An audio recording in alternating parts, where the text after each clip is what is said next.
এই জমিনের মালিক আমি না, এই জমিনের মালিক আপনি না, এই জমিনের মালিক নোয়াখালীবাসী না, এই জমিনের মালিক চট্টগ্রামবাসী না, এই জমিনের মালিক স্বয়ং আল্লাহ। চিৎকার দিয়ে বলেন ঠিক না বে ঠিক? উনি যেহেতু মালিক, উনারই শুধু দায়িত্ব আছে এই জমিনে ওনার হুকুম পালন করা এবং ওনার হুকুম ছোড়া। চিৎকার দিয়ে বলেন ঠিক না বে ঠিক? আমরা গোলাম, আমাদের কাজ হলো ওনার হুকুম মানা। যেহেতু ওনার জমিনে আমরা বসবাস করছি, জমিনের মালিক আমি নই, এই জমিনের মালিক তিনি। তিনি আমাদেরকে যা বলবেন আমরা তাই মানবো। ঠিক না বে ঠিক? উনি যেটা নিষেধ করবে ওই জায়গা থেকে বিরত থাকবো। উনি যেই দিকে যেতে বলবে আমরা সেই দিকে যাব। সবাই একমত? কথা বলেন, সবাই একমত? তাহলে জমিন যার, আইন চলবে কার? এটা আমি বলছি না, মনে করেন না যে আমি বানায় বলতেছি না। পৃথিবীর কোন মুফাসসির এটা বানায় বলে না, পৃথিবীর কোন মুফতি এটা বানায় বলে না, পৃথিবীর কোন ওয়াইজিন এটা বানায় বলে না। জমিন যার, আইন চলবে তার। এটা আমার কথা না, আপনার কথা না, এই কথাটা বলে দিয়েছেন তিনি কে? ইনিল হুকমু ইল্লা লিল্লাহ। সৃষ্টি যার, আইন চলবে তার। সুবহানাল্লাহ নাই? কে বলেছে? আরো জোরে বলেন কে? পুরা নোয়াখালীবাসী মিলে একটা পিঁপড়া বানাতে পারবে না। সম্ভব? কথা বলেন, সম্ভব না। পুরা নোয়াখালীবাসী মিলে যদি বলি একটা রুই মাছের চোখ বানান, চোখ বানাতে পারবে না। যদি বলি একটা মুরগির চক্ষু বানান, চক্ষু বানাতে পারবে না। পৃথিবীর কারো ক্ষমতা নাই যে একটা মুরগির চোখ বানাতে পারে অথবা একটা পিঁপড়ার পা বানাতে পারে। এগুলো সব কিছু সৃষ্টি করেছেন। আওয়াজ দিয়ে বলেন তিনি কে? আল্লাহ বলছেন আমি বানিয়েছি। তো আমি যেহেতু সৃষ্টি করেছি, আমার হুকুম চলবে এই জমিনে। পৃথিবীর কোনো বাবার হুকুম চলবে না। ঠিক না বা ঠিক? এই জমিন আমার, এটা আমার হুকুমে চলবে। মসজিদে হুকুম চলে কার? জুড়ে বলেন কার? মসজিদে যদি আসরের নামাজ হয়, আর ওই মসজিদে যদি আসরের নামাজে দাঁড়ান, আসরের নামাজ আপনাদের এলাকায় কয় রাকাত পড়েন বলেন? কয় রাকাত? কিন্তু ইমাম সাহেব যদি জোর করে আল্লাহর হুকুম অমান্য করে 5 রাকাত পড়ে, পিছন থেকে লুকমা আছে না নাই? লুকমা দিয়ে বলবে হুজুর নামাজ ভুল হয়ে গেছে। কয় রাকাত হয়ে গেছে? উনি 5 রাকাতে না গিয়ে 3 রাকাতে সালাম ফিরে ফেলছে। লুকমা আছে না নাই? পিছন থেকে বলবে 1 রাকাত কম হয়েছে। 1 রাকাত বেশি পড়লেও লোকমা, 1 রাকাত কম পড়লেও লোকমা। তাহলে মসজিদের ভিতরে হুকুম চলে কার? শুধু এতটুকুই সীমাবদ্ধ। আমরা মসজিদে আল্লাহর হুকুম মানি, আর বাকি জায়গাগুলোতে না, আল্লাহর হুকুম চলবে না, এটা মানুষের হুকুম দিয়ে চলতে হবে। কথা কন না কেন? শুধু মসজিদের ভিতরে আল্লাহর হুকুম, নামাজের ভিতরে আল্লাহর হুকুম যেমনি বলছে এমনি। 5 রাকাত আসর নামাজ পড়লে লোকমা দেয়, 3 রাকাত পড়লে লোকমা দেয়। অথচ আল্লাহ বলছেন ইনিল হুকমু ইল্লা লিল্লাহ। সৃষ্টি যার, আইন চলবে তার। এই পুরা জমিনটা সৃষ্টি করেছেন তিনি কে? এই পুরা জমিন যেহেতু তিনি সৃষ্টি করেছেন, পুরা জমিনের ভিতরে আইনটা চালাতে হবে কার? পার্লামেন্ট কার হুকুম মতো চলবে? ইউনিয়ন অফিস কার হুকুম মতো চলবে? বোর্ড অফিস কার হুকুম মতো চলবে? চেয়ারম্যানের অফিস কার হুকুম মতো চলবে? মেম্বারের অফিস কার হুকুম মতো চলবে? চৌকিদার কার হুকুম মতো চলবে? ডিসি কার হুকুম মতো চলবে? ওসি কার হুকুম মতো চলবে? জমিনে যা আছে সব আল্লাহর হুকুম মতো চলতে হবে। ঠিক না বেঠিক? এটা আমার কথা না, এটা ওনার কথা। আমি বানায় বলতেছি না এখানে। ইনিল হুকমু ইল্লা লিল্লাহ। সৃষ্টি যার, আইন চলবে। কথা বলেন, সৃষ্টি যার, আইন চলবে তার। কোন দাদাগিরি চলবে না, কোন হিন্দুস্তানের আইন চলবে না, কোন দাদাগিরি চলবে না জমিনের ভিতরে। যারাই দাদাগিরি দেখাতে গিয়েছে তারাই বিপদে পড়েছে। ঠিক না ঠিক? ফেরাউন দাদাগিরি দেখাতে গিয়েছে, ফেরাউনের পানিতে সুবায়া মারছে তিনি কে? নমরুদ দাদাগিরি দেখাতে গিয়েছে, এই নমরুদরেও ল্যাংড়া মশা দিয়ে দুনিয়া থেকে শেষ করে দিয়েছেন তিনি কে? আব্রাহাম দাদাগিরি দেখাতে গিয়েছে, ওই আব্রাহাম রে আবাবিল পাখি দ্বারা শেষ করেছেন তিনি কে? বাংলাদেশের 17টা বছর দাদাগিরি দেখাইতে গিয়েছিল, পিছনের দরজা দিয়ে পালাতে বাধ্য করিয়েছেন তিনি কে? আল্লাহ নাই? কথা বলেন, আল্লাহ নাই? আচ্ছা, এই জন্য আল্লাহ রাব্বুল আলামিন বলছেন খবরদার, জমিন যেহেতু আমার, সৃষ্টি করেছি যেহেতু আমি, এই জমিন কেউ বানাই নাই, এই জমিন কেউ সৃষ্টি করে নাই, যেহেতু আমি সৃষ্টি করেছি, অতএব এই জমিনে কারো হুকুম চলবে না, কারো হুকুম মানাও যাবে না, জমিন যার আইন চলবে কার। ক্লিয়ার কথা, এটার ভিতরে কোনো আর কি ফাঁক ফুঁক নেই, স্ট্রেট ফরওয়ার্ড কথা। আইন যার, জমিন যার, আইন চলবে তার। জমিন যার, আইন চলবে কার? আরো জোরে বলেন কার?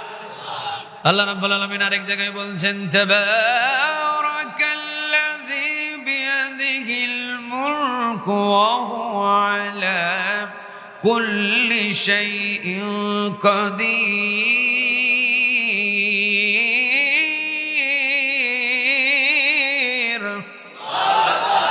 আল্লাহ নিজে বলছেন সূরা মুলক 29 পারার প্রথম নম্বর সূরা, সূরা মুলকের প্রথম নাম্বার আয়াতে আল্লাহ রাব্বুল আলামিন বলছেন, তাবারাকাল্লাযী বিয়াদিহিল মুলক, বরকতময় আল্লাহ যার হাতে রাজত্ব। বলেন এই রাজত্বটা একজনের হাতে, আওয়াজ দিয়ে বলেন তিনি কে?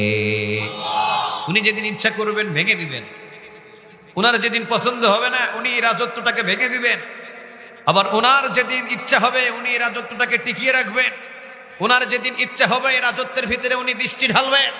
ওনার যেদিন ইচ্ছে হবে এই রাজত্বের ভিতরে ফেরাউনকে হত্যা করবেন, নমরুদকে হত্যা করবেন, আব্রাহামকে হত্যা করবেন। আবার ওনার যদি ইচ্ছে হয় জমিনের ভিতরে কালেমার পতাকা উড়াইয়া দিবেন। ঠিক না বেঠে? এটা আল্লাহর রাজত্ব। কার? কথা বলেন কার? যে এটা ভুলে সে বিপদে পড়ে, যে এটা ভুলবে সে বিপদে পড়বে। যে ভুলে যাবে যে আল্লাহর রাজত্ব এটা, যে মনে করবে ক্ষমতা পেয়ে না রাজত্ব আল্লাহর না, রাজত্ব আমার, তাকে পিছনের দরজা দিয়ে পালানোর জন্য প্রস্তুতি নিয়ে রাখতে হবে। যে চিন্তা করবে যে রাজত্ব আমার, আমি যদি ইচ্ছা করি মানুষরে মারবো, আমি যদি ইচ্ছা করি হেলিকপ্টার দিয়ে গুলি করব, আমি যদি ইচ্ছা করি মানুষদেরকে হত্যা করব, আমি যদি ইচ্ছা করি পুরা দেশটারে হিন্দুস্তান বানাবো, আমি যদি ইচ্ছা করি এই দেশটারে পুরা দাদাগিরি বানায় দেব, আমি যদি ইচ্ছা করি এই দেশে অমুক করব তমুক করব, আমি ইচ্ছা করলে কোরআনের মাহফিল বন্ধ করে দেব, ইচ্ছা করলে মাদ্রাসা বন্ধ করে দেব, ইচ্ছা করলে যারা কোরআনের তাফসির করে তাদেরকে ধরে ধরে জেলখানায় ভরবো। আল্লাহ বলেন আমার রাজত্বে যখন তুই রাজত্বগিরি শুরু করেছিস, টাইম নাই, পিছনের দরজা দিয়ে পালাতে হবে। আল্লাহ রাজত্বে যদি কেউ রাজত্ব দেখাতে চায়, পৃথিবীতে কেউ টিকতে পারে নাই, ভবিষ্যতেও কেউ টিকতে পারবে না। আওয়াজ দিয়ে বলো ঠিক না বেঠে? ফেরাউন টিকতে পারছিল? কথা কন না কেন? পারে নাই। নমরুদ পারে নাই, আব্রাহাম পারে নাই, আবু জেহেল পারে নাই, আবু লাহাব পারে নাই, উতবা পারে নাই, সাইবা পারে নাই, মুগীরা পারে নাই, কেউ পারে নাই। যত বড় বড় জালিম ছিল এই কি রে ভাই কি করতেছে মাই? হ্যাঁ ঠিক করে বয়ানের সময় আবার কিসের ঠিক? বয়ানের সময় কোনো ঠিক নাই, ঠিকঠাক আগে বয়ান শুরু হবে আর কোনো ডিস্টার্ব হতে পারবে না। আগের বক্তা ওয়াজ করে গেছে তখন ঠিক হয় নাই?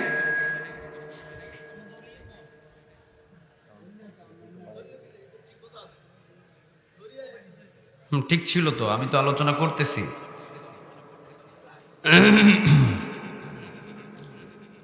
তাহলে স্লোগানটা হলো আমাদের, সৃষ্টি যার, আইন চলবে কার? যারা এটা মেনে নেবে না তাদের পরিস্থিতি ফেরাউন, নমরুদ, আব্রাহাম, আবু জেহেল, আবু লাহাবদের মতো করে দিবেন তিনি কে? কারণ এইটা বলা যাবে না, এটা মানা যাবে না যে আল্লাহ নাই, এটা কখনো চিন্তা করেন না। উনি আছে না নাই? কথা বলেন আছে না নাই?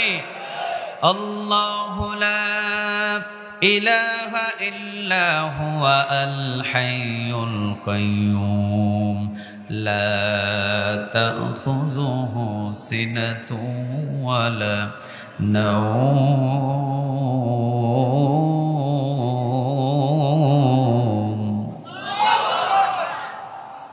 আল্লাহু লা ইলাহা ইল্লা হুয়া আল হাইয়ুল কাইয়্যুম। হাইয়ুল কাইয়্যুম অর্থ বলেন তিনি চিরঞ্জীব, তিনি চিরস্থায়ী। সুবহানাল্লাহ নাই? তিনি আগেও ছিলেন, এখনো আছেন, তিনি ভবিষ্যতেও থাকবেন। সবাই মারা যাবে, মারা যাবে না তিনি কে? মরণ নাই কার? আরো জোরে বলেন কার? আল্লাহ বলে যে আল্লাহ আমি ফেরাউনরে শেষ করেছি, আবু জেহেল, আবু লাহাব, উতবা, সাইবা, একজন জালিমরে শেষ করেছি, ওই আল্লাহ আমি এখনো আগের মতোই আছি। সুবহানাল্লাহ বলে।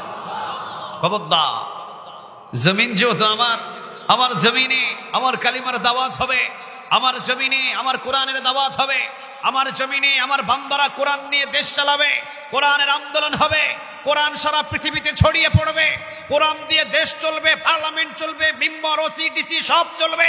যারাই বাধা দিবে মনে রেখে দিও, ফেরাউনের চাইতে বড় শাস্তি তোমার জন্য অপেক্ষমান।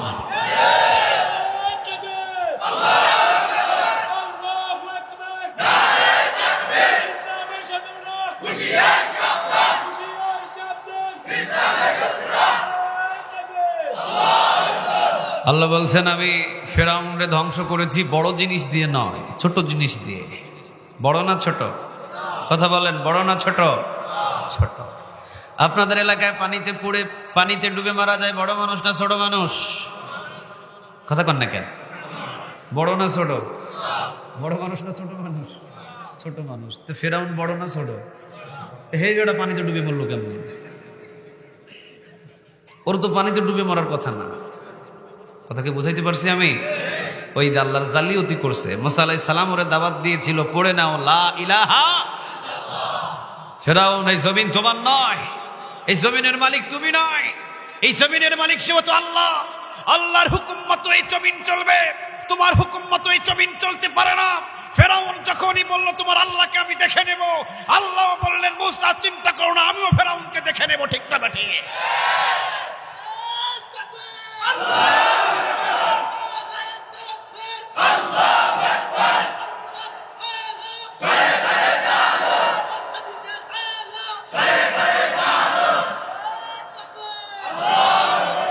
ছোট মানুষ মারা যায় পানিতে ডুবে, কিন্তু বড় মানুষরে পানিতে ডুবে মারলেন তিনি কে? আল্লাহ বললেন যত বড় বড় জালিম জমিনে সৃষ্টি হবে, আমার ইসলামের কাজে, দিন কায়েমের কাজে আমার হুকুমে বাধা দেবে, তাদেরকে ছোট জিনিস দিয়ে দুনিয়া থেকে শেষ করে দেবেন তিনি কে? কথা বুঝতেছেন আমার? কথা কয় না, কথা বুঝতেছেন আমার? কান খড়গোশের মতো খাড়া করে শুধু এই দিকে থাকেন। শুধু আলোচনা শুরু করেছি, ওইটার উপরে আছি। ইনিল হুকমু ইল্লা লিল্লাহ, সৃষ্টি যার, আইন চলবে, এর উপরে আছি। এখনো কিন্তু মোট ঘুরাই না আমি। মুসা আলাইহিস সালাম বললেন ফেরাউন এখনো সাবধান হও, জমিন যেহেতু আল্লাহর, তোমারও বানাইছে সেই রব, অতএব ওই রবের প্রতি ইঙ্গিত দিয়ে কালেমা পড়ে এখনো সে আল্লাহর দলবদ্ধ হও। জমিন যেহেতু তোমার নয়, তোমার জমিন নয়, জমিন যেহেতু আল্লাহ, আল্লাহর জমিনে আইনটা চলবে কার? ফেরাউন কই না, এটা আমি মানি না, আমার হুকুম মতো চলবে, আমার হুকুম মতো মানুষ উঠবে, আমার হুকুম মতো বসবে, আমার হুকুম মতো খাবে, আমার হুকুম মতো সব চলবে। আল্লাহ বললো এটা আমার সহ্য হলো না। বহুদিন দেখেছিল, কিন্তু পানিতে ডুবে আল্লাহ তাকে শেষ করলেন। এরপরে আরেকটা ডাকাত, ওর নাম হলো নমরুদ। নামটা কি বলেন? আসেনি নোয়াখালী একটাই নমরুদ। কি পসানা পসাইছে নাম, চিন্তা করছেন? আছে নমরুদ নামে কেউ আছে? নাই। নমরুদরে যখন ইব্রাহিম আলাইহিস সালাম যখন দাওয়াত দিলেন, পড়ে নাও লা ইলাহা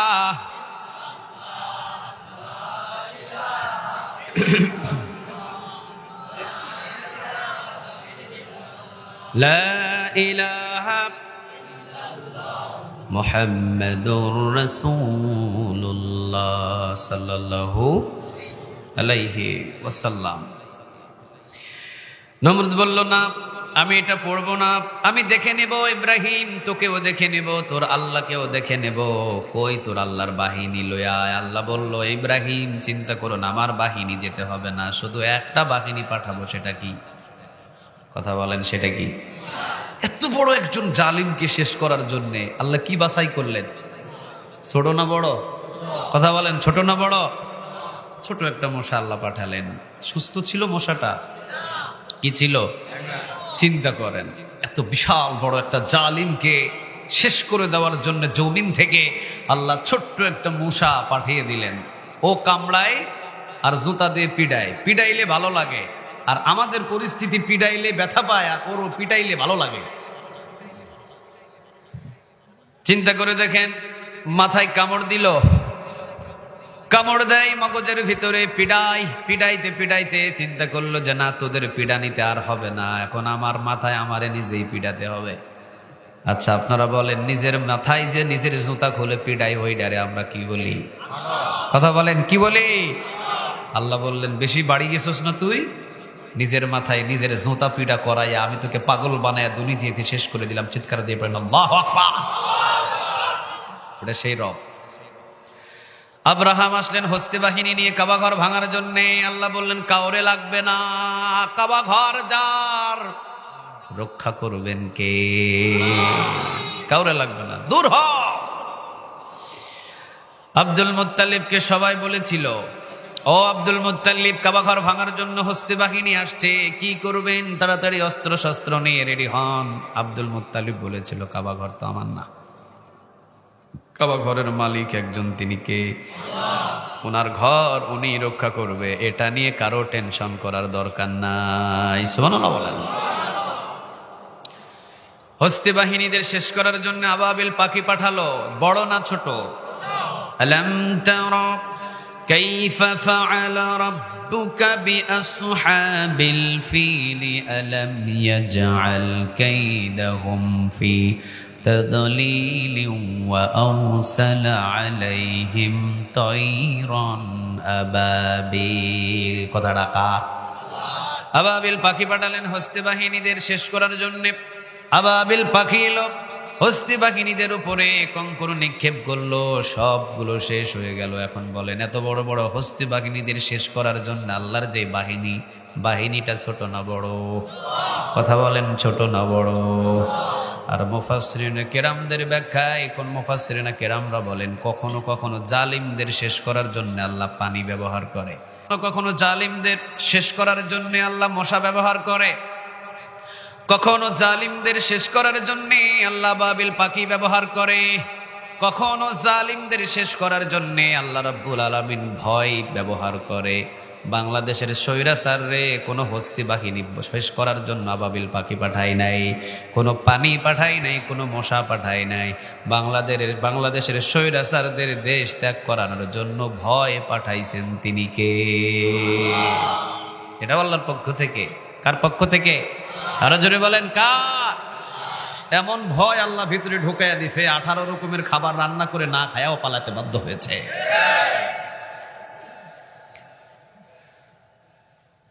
45 মিনিট 40 মিনিট টাইম, আপা তাড়াতাড়ি রেডি হন। ও আপা রেডি হন, আর সুযোগ নাই। আপা কয়, আমি যাওয়ার আগে একটা বিদায় ভাষণ দিই। কয়, আপা কার সামনে ভাষণ দিবেন? একটা মিডিয়াও নাই, সব পালাইছে। আপা তাড়াতাড়ি রেডি হন। কি কথা বলতেছে? হাই হাই, এখানেও বয়ান হইতেছে না? কথা কইেন না। 18 রকমের খাবার রান্না করে আর খাইতে পারলেন না, পা পিছনের দরজা দিয়ে পালালেন। আল্লাহ রাব্বুল আলামিন বললেন, ওইটা সমন্বয়ক ছাত্রদের ডিসিশন ছিল না, ডিসিশন ছিল কার?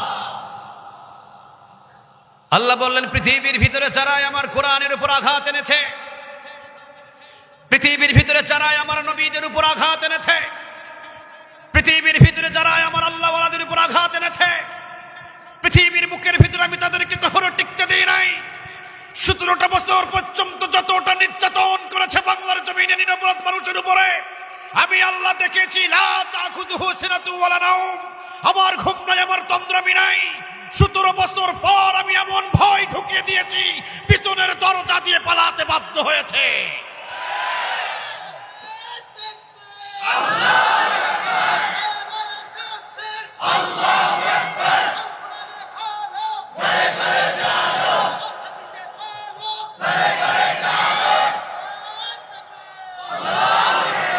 আল্লাহ তুমি কবুল করো। আরো একটু জোরে বলেন আমিন। তাহলে মাঝে মাঝে পানি দিয়ে শেষ করে, মাঝে মাঝে মশা দিয়ে শেষ করে, মাঝে মাঝে আবাবিল পাখি দিয়ে শেষ করে, মাঝে মাঝে জালিমদের ভিতরে কি ঢুকাইয়া দেয়? কথা বলেন, কি ঢুকাইয়া দেয়?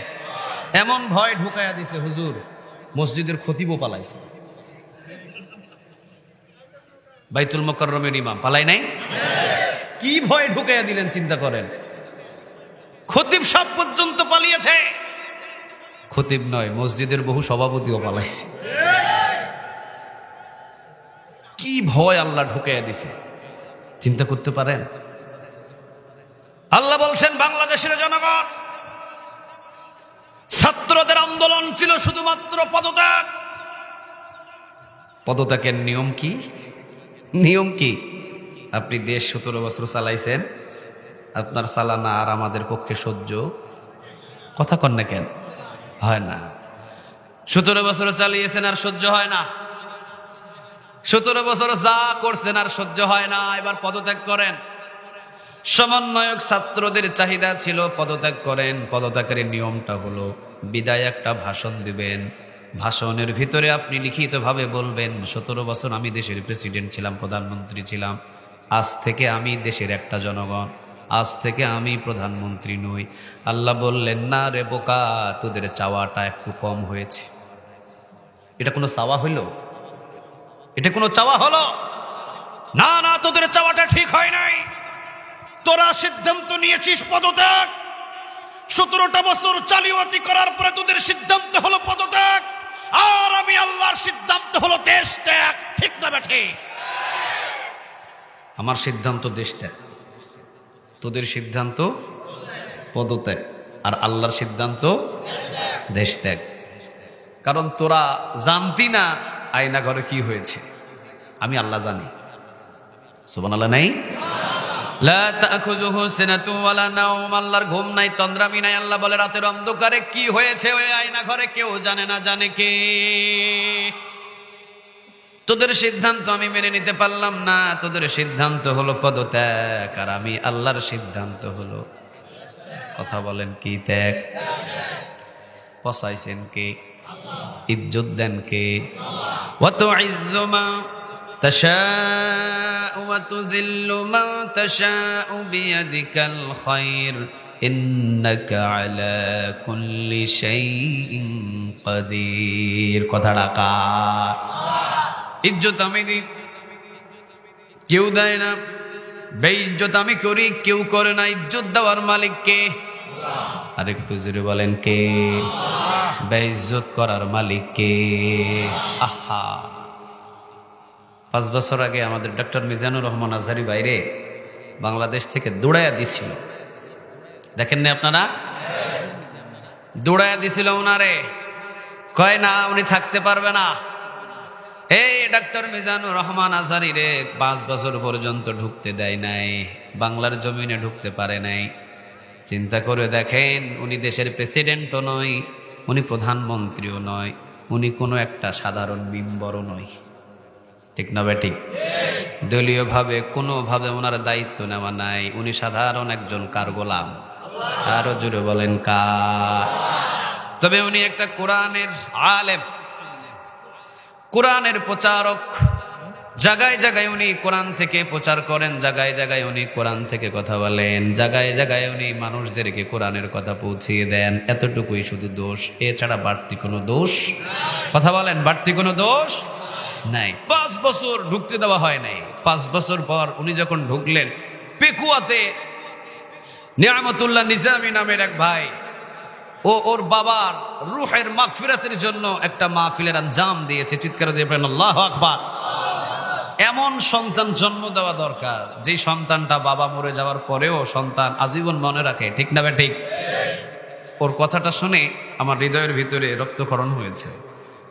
এক মিডিয়া গিয়ে ওকে জিজ্ঞাসা করছে যে, এই যে এত বড় প্যান্ডেল, এত বড় বিশাল আঞ্জাম, এত বিশাল বড় আয়োজন করেছেন আপনি, লক্ষ লক্ষ মানুষের জায়গার ব্যবস্থা করেছেন, হাজার হাজার টাকা খরচ করেছেন আপনার বাবার জন্য, রুহের মাগফিরাতের জন্য, 1 টাকা কালেকশন করেন নাই, টাকা নেন নাই, কি জন্য করলেন এত কিছু? উনি বলতেছেন, আগামীকাল হয়তো 10 লক্ষ মানুষ এই মাহফিলে আসবে। 10 লক্ষ মানুষ এসে, এই 10 লক্ষ মানুষ সবাই না হলেও একজন মানুষ যদি আমার আব্বুর জন্য একটু দোয়া করে, ওইটাই আমার সবচাইতে বড় পাওয়া। এই টাকা 10 লাখ না, 20 লাখ না, 30 লাখ নয়, 3 ডাবলও যদি টাকা যায়, আমাদের আফসোস নাই। আমরা আমার বাবার জন্য আজীবন এইভাবে করে যাব। চিৎকার দিয়ে পড়েন আল্লাহু আকবার। ও বাবাকে কিভাবে ভালোবাসতে হয় এটার পরিচয় সে দেখিয়ে দিয়েছে। তো ওই মাহফিলে ডক্টর মিজানুর রহমান আজহারি ভাই এসেছিলেন 27 ডিসেম্বর ছিল, 27শে ডিসেম্বর রাতের বেলা থেকে মাঠ পুড়ে গেছে। 26শে ডিসেম্বর রাতের বেলা থেকে ক্যামেরাম্যান আইছে 1000-এর উপরে। এখানে মানুষও মনে হয় 1000 নাই, 1000-এর উপরে ক্যামেরাম্যান।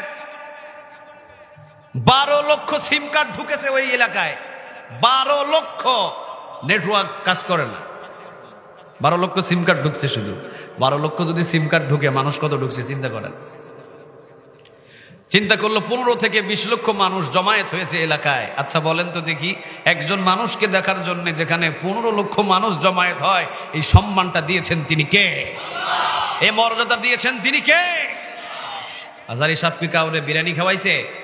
কাউরে একটা টাকা দিয়েছে? কিছু দেয় নাই। আল্লাহ বলছেন, তুই যেহেতু কোরআনের সাথে সম্পর্ক তোর, হাজারি তোর যেহেতু কোরআনের সাথে তোর সম্পর্ক, যা বেটা পৃথিবীর ভিতরে বাংলাদেশে ইতিহাস দেখায়া দিলাম, তুই যাবি, তোর যাওয়ার আগে মাঠ আগে আমি পরিপূর্ণ করে দেব, বিশ্বরে তাক লাগাইয়া দেব। একজন মানুষের জন্য খাবারের ব্যবস্থা নাই, কোনো কিছুর ব্যবস্থা নাই, মাটিতে বসে বসে কোরআন শোনার জন্য 15 লক্ষ মানুষ জমায়েত হয়, পৃথিবী তাক লাগাইয়া দিব। চিৎকার দিয়ে পড়েন আল্লাহু আকবার। এটা কে সম্মানটা দিয়েছে? আরো জোরে আওয়াজ দিয়ে বলতে হবে কে? আমার চাচাতো ভাই বিবাহ করছে, ছেলে একটা হয়েছে। তা আমাকে গত সপ্তাহের আগের সপ্তাহে আমাকে ফোন দিয়ে বলছে, ভাই ছেলে তো একটা হলো, আমি তো ছেলের নাম রাখবো, এখন তুমি তো হুজুর মানুষ, একটা ভালো নাম দিয়া দাও। আমি বললাম আবু সাইদ। কি বলছি? আবু সাইদ রে চিনেন না আপনারা? আবু সাইদ। এবার আমার চাচাতো ভাই খুশি সর্বনাশ, আবু সাইদ যাও ভাই, তোমার নামটাই দিয়ে দিলাম, আমার ছেলে আবু সাইদ। এই বছরে যেহেতু আবু সাইদ শহীদ হয়েছে, ওর নামে আমার ছেলের নাম হলো আবু সাইদ। ছেলের নাম রেখে দিন। 3 দিন আগে আমার জ্যাঠাতো বোন, ওর একটা মেয়ে হয়েছে। তো গতকালকের আগের দিনে আমারে ফোন দিয়ে বলতেছে, মেয়ে যত হয়েছে সুন্দর একটা নাম মিলিয়ে দাও। আমি বললাম হাসিনা।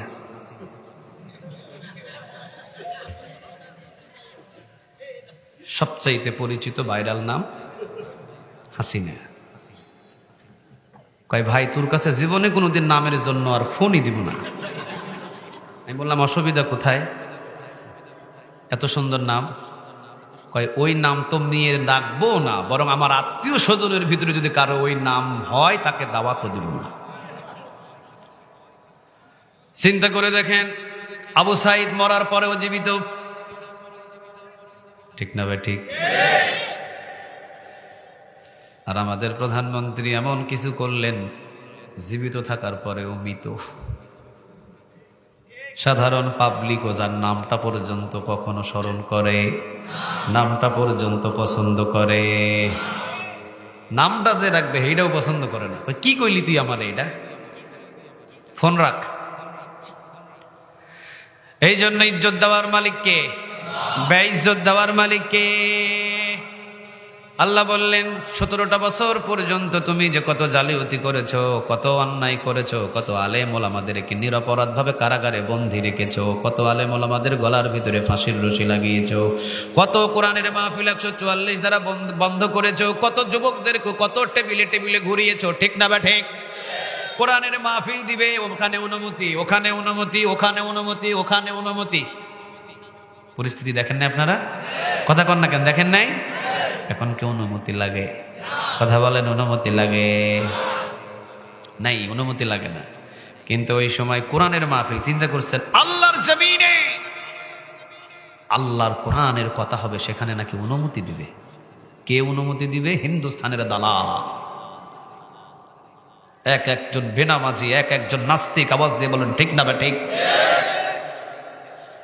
অবাক হয়ে গেছে বিশ্বের ভিতরে সমস্ত মুসলমান। এমনি আমাদের সিদ্ধান্ত ছিল পদত্যাগ, আল্লাহর সিদ্ধান্ত দেশ ত্যাগ। এমনি আল্লাহ সিদ্ধান্ত নেন নাই। আল্লাহ বলে অবাক হয়ে গেছে বিশ্বের মুসলমান। কোনো দেশে খতিবদের লিস্ট হয় না, কোনো দেশে আলেম ওলামাদের লিস্ট হয় না, কোনো দেশে কোরআন প্রচারকদের লিস্ট হয় না, কিন্তু বাংলাদেশে কোরআনওয়ালাদের লিস্ট হয়, আর সমস্ত খুনিদেরকে এলাকার ভিতরে ছেড়ে দেওয়া থাকে। কথা কন না কেন? আলেম ওলামাদের লিস্ট করে নাই? কথা বলেন, লিস্ট করে নাই? ডাকাতদের লিস্ট করছে, চোরদের লিস্ট করছে, বাটপাতদের লিস্ট করছে? কোনো লিস্ট নাই। আলেমদের লিস্ট করছে ওরা, ওই আলেম এই, ওই আলেম এই, এটা জঙ্গি, ওটা অমুক, ওটা তমুক। আল্লাহ এমনি এমনি সিদ্ধান্ত দেশ ত্যাগ করার নাই। শুধু উনি ত্যাগ হয় নাই, পুরা জাতিসহ ত্যাগ করে দিয়েছে। ঠিক না বা ঠিক? তাহলে আমি যেহেতু আপনাদেরকে বললাম, এনিল হুকমু ইল্লা লিল্লাহ, সৃষ্টি যার, আইন চলবে তার। আল্লাহর আইনে যারাই বাধা হয়ে দাঁড়াবে তাদেরকে ছোট ছোট আযাব দিয়ে শেষ করে দেবেন তিনি কে? ওই আল্লাহ এখনো আছে না নাই? আর একটু জোরে বলেন, আছে না নাই? আল্লাহ রাব্বুল আলামিন বলছেন, বান্দারে যেহেতু আমার জমিনে আমার গোলামি করবা। কার গোলামি? সবাই বলেন কার? আফাগায়রা দীনিল্লাহি ইয়াবগুনা ওয়া লাহু আসলামা মান ফিস সামাওয়াতি ওয়াল আরদি তাওআন ওয়া কারহা ওয়া ইলাইহি ইউরজাউন। আল্লাহ বলছেন, আমার গোলামি যেহেতু করবা, শুনে নাও, শুধু তোমাদেরকে আমার গোলামির জন্য বলি নাই, আসমান এবং জমিনে যা কিছু আমি আল্লাহ সৃষ্টি করেছি সব কিছুই গোলামি করে কার? আফাগায়রা দীনিল্লাহি ইয়াবগুনা ওয়া লাহু আসলামা মান ফিস সামাওয়াতি ওয়াল আরদি তাওআন ওয়া কারহা ওয়া ইলাইহি ইউরজাউন। আসমান এবং জমিনে যা কিছু আমি সৃষ্টি করেছি, ইচ্ছায় অনিচ্ছায় সব কিছু হুকুম মানছে, গোলামি করছে কার? আল্লাহ। তোমরা করবা না কেন? তোমরা কেন করবা না? সব তো আমার গোলামি করে। ওই সূর্য গোলামি করে কার? কথা কয় না। ওই চন্দ্র গোলামি করে কার? ওই তারকারাজ গোলামি করে কার? ওই আকাশ গোলামি করে কার? এই রাত গোলামি করে কার? এই দিন গোলামি করে কার? রাতের যতটুকু সময় আল্লাহ দিয়েছে অতটুকুই ও থাকতে পারবে, এরপর ও চলে যাবে। এরপর কি আসবে? কথা কয় না। কি আসবে? দিন আসবে। এরপরে দিন যতটুকু থাকার দরকার ও থাকবে, এরপরে সে চলে যাবে। কি আসবে? রাত আসবে। এগুলো কার হুকুম মানে? কথা বলেন কার? সাগরের পানি আল্লাহর হুকুম মানে? সাগরের পানি কার হুকুম মানে? আল্লাহর হুকুম মানে। আমাদের শরীরের যতগুলো অঙ্গ প্রত্যঙ্গ গুলো আছে সবগুলো হুকুম মানে কার? বিশ্বাস হয়? কথা বলেন, বিশ্বাস হয়? সূর্য পূর্ব দিকে উঠে পশ্চিম দিকে ডুবে। আপনারা বলেন তো দেখি, এখানে শিক্ষক যারা আছেন, প্রাইমারি স্কুলের শিক্ষক নাই? মাদ্রাসার শিক্ষক নাই? আছে না? কে আছে? ও হুজুর আছে। তাহলে হুজুরকে দিয়ে উদাহরণ দিই, যা হোক সব হুজুরের উপর দিয়ে যাক, অসুবিধা নাই। হুজুর আমার মহব্বতের মানুষ। হুজুর উনি দাখিল মাদ্রাসায় শিক্ষকতা করে। ওনাকে যেতে হয় ৮টার সময়, অফিসে ঢুকতে হয়, বাহির হতে হয় ৪টার সময়। উনি কি প্রতিদিন জাস্ট ৮টার সময় উপস্থিত হতে পারে? কথা বলেন, উপস্থিত হতে পারে? প্রতিদিন জাস্ট ৪টার সময় উনি কি আসতে পারে? কোনোদিন ৩:৩০টায় চলে আসে, কোনোদিন ২টায়, কোনোদিন ১টায়, কোনোদিন ৪টায়, ৪:৩০, ৫টাও, অনেক সময় সন্ধ্যাও হয়ে যায়। ঠিক না বেঠিক? যাওয়ার সময় কোনোদিন ৮টা, কোনোদিন ৮টা ১০ মিনিট, ৮টা ১৫ মিনিট, ৮:৩০, ৯টা, 10টা, 11টা, 12টা, কোনোদিন নাই। কথা কন না কেন? সূর্য ১০০ বছর, প্রতিদিন ১০০ বছর আপনাদেরকে হিসাব দিলাম, প্রতিদিন পূর্ব দিকে উঠে পশ্চিম দিকে ডুবে। সূর্য ওঠার সময় এরকম হুজুরের মতো আধা ঘন্টা দেরি করছে। আছে কোনো রিপোর্ট? আচ্ছা, আধা ঘন্টা বাদ দিলাম ১৫ মিনিট, ১৫ মিনিট বাদ দিলাম ৭.৫ মিনিট, ১ মিনিট ও গোলামি করছে কার? ওর গোলামিটা ঠিকঠাক, আল্লাহ যেমনে বলছে এমনি হুকুম মানছে, ওটার নাম গোলামি। সুবহানাল্লাহ বলেন। আল্লাহ রাব্বুল আলামিন বলছেন, বান্দারে মারাজাল বাহরাইনি ইয়ালতাকিয়ানি বাইনাহুমা বারাযাকুন লা ইয়াবগিয়ান ফাবিআইয়ি আলাই রাব্বিকুমা তুকাযযিবান। কথাটা কার? আল্লাহ বলছেন, একই সাগরের ভিতরে আমি দুই ধরনের পানি রেখে দিয়েছি। একদিকে হলো লবণাক্ত পানি, আরেকদিকে হলো মিঠা পানি। লবণাক্ত পানির ক্ষমতা নাই মিঠা পানির ভিতরে ঢুকতে পারে, মিঠা পানির ক্ষমতা নাই লবণাক্ত পানির ভিতরে ঢুকতে পারে। দেখবেন এক সাগরে দুই ধরনের পানি আল্লাহ রেখে দিয়েছে, একদিকে চকচকে, একদিকে ঘোলা। ঠিক না বেটি? একই সাগরে আল্লাহ বলছেন দুই ধরনের পানি আমি রেখে দিয়েছি। মারাজাল বাহরাইনি ইয়ালতাকিয়ানি বাইনাহুমা বারাযাকুন লা ইয়াবগিয়ান। একদিকে লবণাক্ত পানি রেখে দিলাম, আরেকদিকে মিঠা পানি রেখে দিলাম, মাঝখানে কোনো ওয়াল দিলাম না, কোনো পার্টিশন দিলাম না, কোনো আলাদা করার জন্য ব্যবস্থা আমি আল্লাহ দিলাম না। শুধু হুকুম দিলাম, লবণাক্ত পানি মিঠা পানির ভিতরে যাবে না, এই মিঠা পানি লবণাক্ত পানির ভিতরে যাবে না। শত শত বছর পর্যন্ত এই পানি ওই পানির ভিতরে মিশ্রিত হয় না, এই পানি ওই পানির ভিতরে মিশ্রিত হয় না। বলেন এই দুই পানি হুকুম মানছে, গোলামি করছে কার? আরো সহজ করে দিই, যেদিন আমরা জন্ম নিয়েছিলাম সেদিন কি আমাদের মাথায় চুল ছিল? ছিল না? ছিল? একবার না বলছে কে? এটি উনি না বলে চুপ হয়ে গেছে। ছিল? আপনি বলেন নাকি আপনি টাক মাথায় ছিলেন? ছিল না? উত্তর নিচ্ছি আমি। যেদিন জন্ম নিয়েছিলাম সেদিনকে মাথায় চুল ছিল? চোখের ভুরু ছিল? চোখের পাপড়ি ছিল? মুছ ছিল? মুছও বলেছিল, মুছ ছিল? মুছ ছিল না। মাথার চুল ছিল, চোখের ভুরু ছিল, চোখের পাপড়ি ছিল। তিন চুল নিয়ে আমাদেরকে দুনিয়াতে মায়ের গর্ভ থেকে বাহির করে দিলেন। তিনি কে? 50 বছর যাদের বয়স, 50 বছর বয়সে এ যাবৎ কতদিন আপনি মাথার চুল সেলুন দোকানে কাটছেন? কোনো হিসাব আছে? ভাইজান আপনার আছে? সভাপতি সাহেব না আপনি মাদ্রাসার? এত অল্প বয়সে সভাপতি বলেন কেমনে? বিয়ে করছেন? একবারে দেখে মনে হয় অবিবাহিত, একবারে অল্প বয়স। আল্লাহ সুবহানাহু ওয়া তাআলা আমার ভাইয়ের হায়াতের ভিতরে বারাকা দান করুক, বলেন আমিন। আমাদের গেস্ট নামটা কি জানি? শহীদুল ইসলাম সাইদ ভাই না? মাশাআল্লাহ। ব্যবস্থাপনা পরিচালক, মুন হসপিটাল। ও আল্লাহ রে, যদি কোনোদিন অসুস্থ হই সোজা আপনার হসপিটালে চলে আসবো, ফ্রি চিকিৎসা। মাশাআল্লাহ মাশাআল্লাহ, এত সম্মানী ব্যক্তিকে আমরা আজকে পেয়ে গেছি, আলহামদুলিল্লাহ বলেন। ভাইয়ের মূল্যবান সময় নষ্ট করতেছি না তো? কথাবার্তা বলবেন? জি ঠিক আছে, আমি তো অল্প সময় ছেড়ে দেবো ইনশাআল্লাহ। তাহলে যে কথাটা বলেছিলাম, যেদিন মাথায় চুল নিয়ে, চোখের ভুরু নিয়ে, চোখের পাপড়ি নিয়ে আমরা দুনিয়াতে এসেছি, যদি জিজ্ঞাসা করি মাথার চুল কাটার জন্যে, আমাদের যদি শহীদুল ইসলাম ভাইরে জিজ্ঞাসা করি মাথার চুল কাটার জন্য, ভাইজান কতদিন এ পর্যন্ত সেলুন দোকানে গেছেন? কোনো হিসাব আছে? আপনাদের কারো আছে? সভাপতি সাহেব চালাক মানুষ মনে হচ্ছে, মানে লিখে রাখছেন। আপনার কাছে হিসাব আছে? কতবার কাটাইছেন? হিসাব নাই। চোখের ভুরু কাটার জন্য হুজুর আপনি কয়দিন সেলুন দোকানে গেছেন? এই চোখের ছোট ছোট পাপড়ি কাটার জন্য কয়দিন সেলুন দোকানে গেছেন? একদিনও যান নাই। একই দিনে 3টা চুল নিয়ে এসেছি, একই চামড়ার উপরে 3টা চুল, একই কালার, একই দেখতে। এইটা বড় হয়, বাকি 2টা বড় হয় না। আল্লাহ বললেন মাথার চুল যখন আমি দিলাম, মাথার চুল যখন মাথায় উঠলো, তখনই আমি হুকুম দিয়েছিলাম মাথার চুল তুই কিন্তু দুনিয়াতে গিয়ে বড় হওয়া শুরু হবি। মাথার চুল বড় হওয়া শুরু হলো। আল্লাহ বললেন চোখের ভুরু, চোখের পাপড়ি সুন্দরভাবে আমার বান্দার চোখের ভিতরে দিয়ে দিলাম। বড় হলে বান্দার কষ্ট হবে, এই জন্য বড় হতে পারবি না, যেমনটা দিলাম এমনটাই থাকবি। আজ পর্যন্ত বড় হতে পারলেন না। 3 চুল গোলামি করছে, হুকুম মানছে কার? চিন্তা করে দেখেন, সাধারণ মাথার চুল, চোখের ভুরু, চোখের পাপড়ি আল্লাহর হুকুম মানছে কিভাবে? আর আমি আর আপনি আজান হলে মসজিদ ছেড়ে দোকানে যাই কেমনে? বলেন। সাধারণ মাথার চুল, চোখের ভুরু, চোখের পাপড়ি কিভাবে আল্লাহর হুকুম মানছে?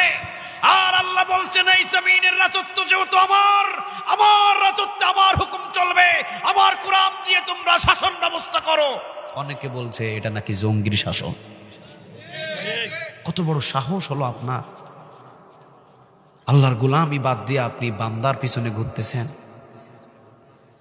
আল্লাহ আমাদের বুঝদান করুক, একটু বলেন আমিন।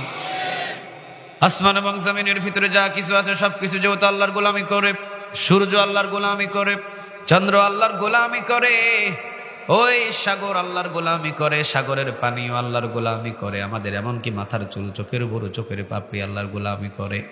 এখন আমাদের গোলামি করা দরকার কার? আর একটু জুড়ে বলেন কার? গোলামি করার জন্যে যুগে যুগে নবী এবং রাসূল এবং সাথে সাথে কিতাব দুনিয়াতে পাঠাইছেন তিনি কে? এই কোরআন যা বলে তা ধরবেন, যা নিষেধ করে তা ছাড়বেন। কথা কন না কেন? যা বলেছে তা ধরবেন, যা নিষেধ করেছে তা ছাড়বেন, হাসতে হাসতে জান্নাতে চলে যাবেন। সুবহানাল্লাহ বললেন না যে? যা বলেছে তা ধরবেন, যা নিষেধ করেছে তা ছাড়বেন, হাসতে হাসতে কোথায় যাবেন? আরো জোরে বলেন, কোথায় যাবেন? হাসতে হাসতে জান্নাতে চলে যাবেন। এখন বিষয়টা হলো, আমার হাতে যেটা দেখছেন এটার নাম কি? আরেকটু জোরে বলেন, আরেকটু সবাই বলেন। পিছনের চাচারা মনে হয় চিনে না এই ডিভাইডটা। চাচারা এটার নাম কি? এই তো সবাই চিনে, দেখা যায় মোবাইল না? এখন যদি একটা নাম্বার থেকে মোবাইলে আমার কল আসছে, কল আসার পরে আমরা রিসিভ করে কোথায় ধরবো? সবাই মনে হয় পিছনে ধরে, কথা কয় না কা? রিসিভ করার পরে কোথায় ধরবো? আমি কানে না ধরে আমি বগলের নিচে ধরছি। কিছু কি বোঝা যাবে? কোনো কি লাভ হবে? মাঝখান দিয়ে শুধু মোবাইলের টাকাগুলা খরচ হবে, কিন্তু কোনো কিছু বোঝাও যাবে না, শোনাও। আল্লাহ বলছেন কোরআন থাকতে হবে পার্লামেন্টে, কিন্তু কোরআন পার্লামেন্টে না রাইখা রাইখা দিছে মসজিদে আর আর বাড়িতে আর মাহফিলে আর মরা ব্যক্তির পাশে। আল্লাহ বলতেছে তোর হায়াত নষ্ট হয়ে যাবে কিন্তু কোনো কাজ হবে না। তোর হায়াত নষ্ট হয়ে যাবে কিন্তু কোনো কাজ হবে না। মৃত মানুষের জন্য কোরআন আমি পাঠাই নাই। জীবিত থাকাকালীন যদি একজন মানুষ কোরআন পড়ে, মরার পর যদি ওর পিছনে কোরআন নাও তেলাওয়াত করে, তাও সে জান্নাতে চলে যাবে। আপনাদের নোয়াখালীর নিয়ম একটু আলাদা। নো, একটা মানুষ মরলেই এসে বলে হুজুর খতম পড়েন, দোয়া করেন, খতম পড়েন। হাফেজ সাহেবরা কোরআন খুলে তেলাওয়াত করতেছে, আমি নিষেধ করছি না, কোরআন তেলাওয়াতের কথা তো বলেছেন কে? আল্লাহ। কিন্তু আপনি আপনার বাবার জন্য যেই হাফেজ সাহেবদেরকে নিয়ে এসে কোরআন তেলাওয়াত করালেন, ওই মানুষটা যদি জীবিত থাকাকালীন কোরআনের আয়াতকে যদি সে ইঙ্গিত করে বাজে কোনো মন্তব্য করে, কোরআন যারা মেনেছে তাদেরকে যদি জঙ্গি বলে আখ্যায়িত করে, কোরআনের মাহফিল যারা করেছে সেই মাহফিলগুলো যদি বন্ধ করে থাকে, সেই মাহফিলগুলো যদি 144 ধারা জারি করে থাকে, মসজিদের ইমামের বিরুদ্ধে যদি সে কথা বলে থাকে, আল্লাহর আইনের বিরুদ্ধে যদি সে কথা বলে থাকে, কোরআনের বিরুদ্ধে যদি সে কথা বলে থাকে, 1000 নয় কাবা করেন ইমামকে নিয়ে এসেও যদি ওই মৃত ব্যক্তির পাশে কোরআন খতম করান, আল্লাহর কসম কোনো লাভ হবে না। ঠিক না বেঠে?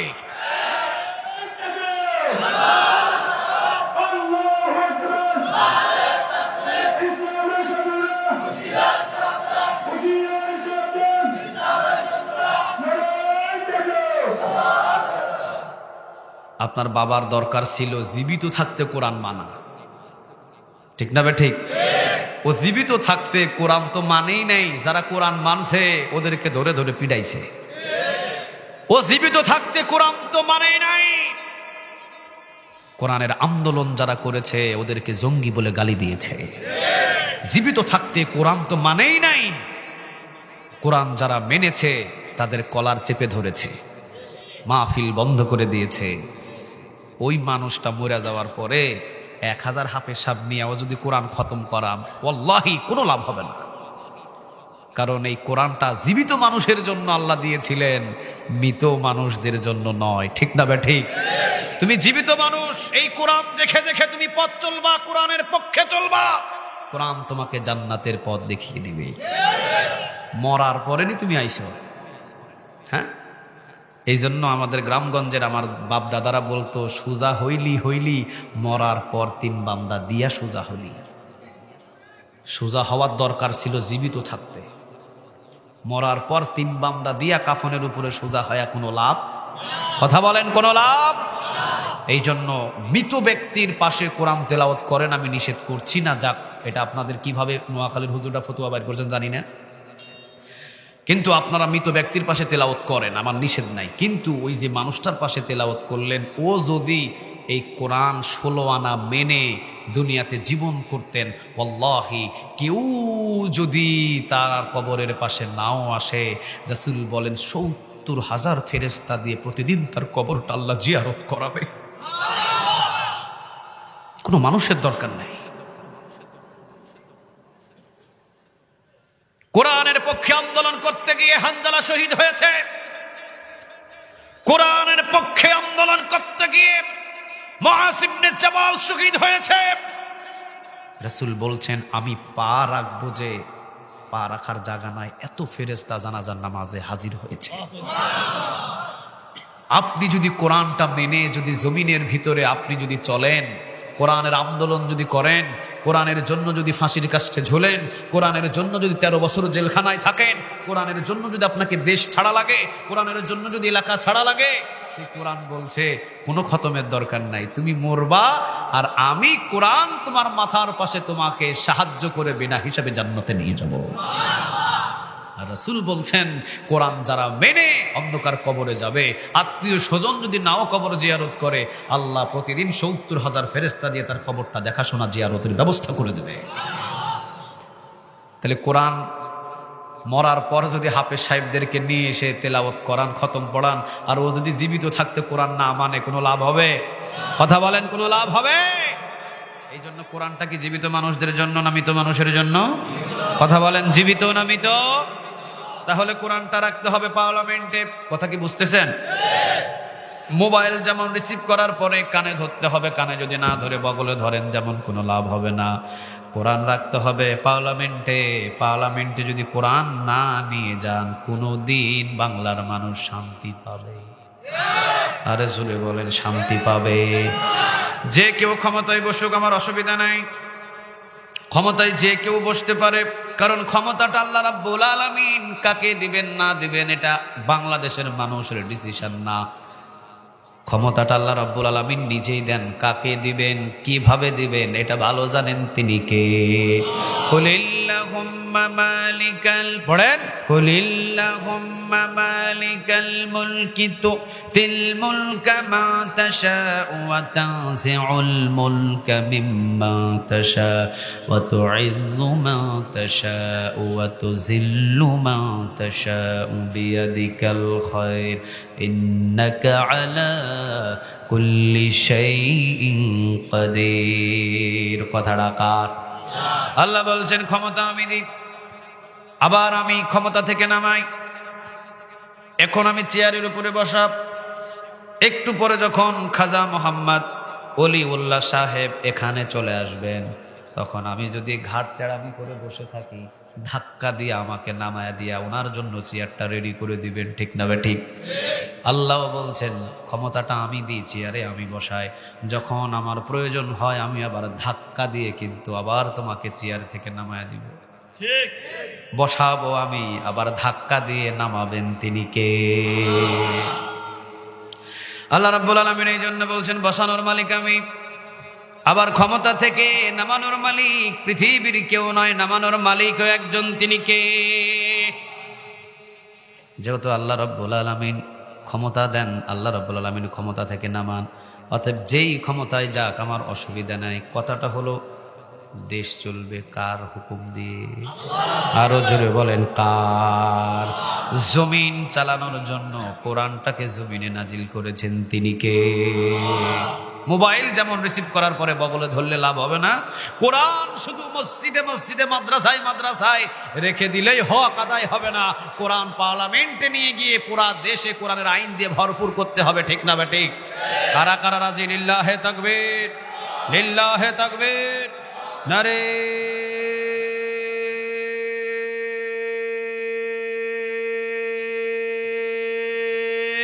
তাকবীর।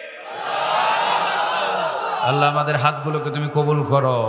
আর একটু জোরে বলেন আমিন। পয়েন্ট আমার প্রথম ছিল ইনিল হুকমু ইল্লা লিল্লাহ, সৃষ্টি যার, জমিন আইন চলবে কার? আরো জোরে বলেন কার? আল্লাহ রাব্বুল আলামিন এবার বলছেন সূরা আন-নাহাল 90 নম্বর আয়াত। সূরার নাম কি? আন-নাহাল, 16 নম্বর সূরা। কোরআনের কত নম্বর সূরা? 16 নম্বর সূরা, ক্রমিক নম্বর 16, নাম হলো সূরায়ে আন নাহাল। নাহাল অর্থ মৌমাছি। এই সূরার 90 নম্বর আয়াত। এবার কি প্রশ্ন করলে উত্তর পাওয়া যাবে? উত্তর দিতে পারবেন আপনারা? আচ্ছা, ক্রমিক নম্বর কত জানি? কত কত? 16। আয়াত নম্বর কত? আন নাহাল অর্থ কি? কি কত নম্বর আয়াত? 90 নম্বর আয়াত। আল্লাহ এখানে বান্দাদেরকে 3টা আদেশ দিচ্ছেন, 3টা নিষেধ করছেন। আদেশ কয়টা? নিষেধ কয়টা? আল্লাহ বলছেন 3টা ধরো, 3টা ছাড়ো। ধরো কয়টা? ছাড়ো কয়টা? আল্লাহ বলছেন ধরো 3টা, ছাড়ো 3টা, মানো 3টা, পরিহার করো 3টা। ধরো 3টা, ছাড়ো 3টা। আদেশ উপদেশটা ধরো 3টা, ছাড়ো 3টা। এই 3টা ধরো 3টা ছাড়োর মাঝখানে আমি ইয়াইযুকুম লাআল্লাকুম তাযাক্কারুন, পৃথিবীর শ্রেষ্ঠ মানুষ তোমাকে বানাবো। সুবহানাল্লাহ বললেন না? ইয়াইযুকুম লাআল্লাকুম তাযাক্কারুন এর ব্যাখ্যায় মুফাসসিরিনে কেরাম বলেছেন 3টা যদি ধরে, 3টা যদি ছাড়ে, যদি দেশের প্রেসিডেন্ট 3টা ধরে 3টা ছাড়ে, ওই সারা পৃথিবী, ওই দেশের প্রেসিডেন্ট যদি 3টা ধরে 3টা ছাড়ে, সারা দেশের মানুষকে আমি শ্রেষ্ঠ জাতি বানায়া দেব। একটা গ্রাম, এই গ্রামের যদি মানুষ সবাই 3টা ধরে 3টা ছাড়ে, এই পুরা গ্রামের মানুষকে আমি সমস্ত গ্রাম থেকে শ্রেষ্ঠ জাতি বানায়া দেব। একটা পরিবার যদি 3টা ধরে 3টা ছাড়ে, পুরা গ্রামের ভিতরে পরিবারকে শ্রেষ্ঠ পরিবার বানায়া দেব। ইয়াইযুকুম লাআল্লাকুম তাযাক্কারুন এর ব্যাখ্যায় মুফাসসিরিনে কেরাম বলছেন কেন শ্রেষ্ঠ হবে? কারণ এই 3টা ধরে আর 3টা ছাড়লে আল্লাহ তাকে ডান হাতে আমলনামা দিয়ে দিবে। আর যে ডান হাতে আমলনামা পাবে সে হাসতে হাসতে জান্নাতে চলে যাবে। তাহলে ধরবো কয়টা, ছাড়বো কয়টা? সবার মুখস্থ আছে আয়াতটা। ইন্নাল্লাহ, পড়েন, ইন্নাল্লাহা ইয়া'মুরু বিল আদলি ওয়াল ইহসানি ওয়া ইতাইযিল কুরবা ওয়া ইয়ানহা আনিল ফাহশাই ওয়াল মুনকারি ওয়াল বাগই ইয়াইযুকুম লাআল্লাকুম তাযাক্কারুন। এতটুকু। ফাযকুরুনি আযকুরুকুম ওয়াশকুরুলি ওয়ালা তাকফুরুন। কাতার সোজা করেন, মোবাইল বন্ধ করেন, নামাজের জন্য দাঁড়িয়ে পড়েন। কোন দিন বলে? কথা বলেন, কোন দিন বলে? জুমার দিন বলে। আল্লাহ রাব্বুল আলামিন এখন এখান থেকে বলছেন ইন্না মানে নিশ্চয়ই, আল্লাহ মানে আল্লাহ, ইয়া'মুরু আমি ওয়াজ করছি, ওয়াজটা আমার নয়, ওয়াজটা কার? ইয়া'মুরু, আল্লাহ বলছেন আমি আদেশ দিচ্ছি, মানে আমি ওয়াজ করলাম তোমাদেরকে। ইন্না মানে নিশ্চয়ই, আল্লাহ মানে আল্লাহ, ইয়া'মুরু মানে আল্লাহ বলছেন আদেশ করলাম, ওয়াজ করলাম। শোনো আবার, বিল আদলি মানে বিল আদলি ইনসাফ ওয়ালা হয়ে যাও, বিল আদল মানে ইনসাফ ওয়ালা হয়ে যাও। এরপরে আল্লাহ বললেন ওয়াল ইহসান, ইহসান ওয়ালা হয়ে যাও। ওয়া ইতাইযিল কুরবা, আত্মীয় স্বজনদের সকল হকগুলো প্রদান করে দিয়ে দাও। ওয়া ইয়ানহা, আমি আল্লাহ রাব্বুল আলামিন নিষেধ করলাম, আনিল ফাহশা, অশ্লীলতা ছেড়ে দাও, ওয়াল মুনকার, মন্দ কাজ ছেড়ে দাও, ওয়াল বাগই, সমস্ত জুলুম ছেড়ে দাও। ইয়াইযুকুম লাআল্লাকুম তাযাক্কারুন, পৃথিবীর শ্রেষ্ঠ জাতি আমি তোমাদের বানায়া দিব। সুবহানাল্লাহ বলবেন না? এবার আসেন, ইন্না মানে নিশ্চয়ই, আল্লাহ মানে আল্লাহ, ইয়া'মুরু মানে আল্লাহ আদেশ দিচ্ছেন, বিল আদল ইনসাফ ওয়ালা হয়ে যাও। হুজুর আসছে? ওয়ালাইকুম আসসালাম ওয়া রাহমাতুল্লাহ।